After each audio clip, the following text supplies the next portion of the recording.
সাবেক প্রধানমন্ত্রী শেখ হাসিনার এক ঘনিষ্ঠ সহযোগীর কাছ থেকে কয়েক কোটি টাকা দামের ফ্ল্যাট উপহার হিসেবে নিয়েছিলেন ব্রিটিশ মন্ত্রী টিউলিপ সিদ্দিক। তিনি কোটি টাকার ফ্ল্যাটের পাশাপাশি মাত্র 1 লাখ টাকার ক্রিকেট ম্যাচের টিকিটও ফ্রিতে নিয়েছিলেন।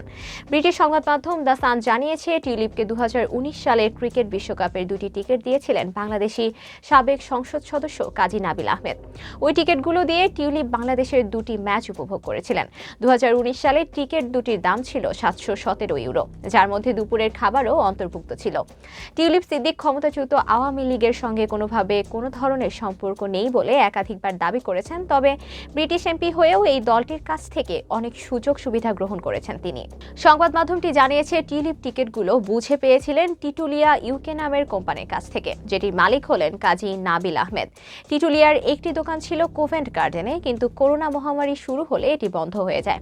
এরপর 2023 সালে পুরো কোম্পানিটি বন্ধ করে দেওয়া হয়। অপর প্রতিবেদনে দ্য সানডে টাইমস জানায়, টিউলিপ বাংলাদেশের ওই ম্যাচগুলো শুধু একা দেখেনি, সঙ্গে ছিল তার ভাই বোনেরাও।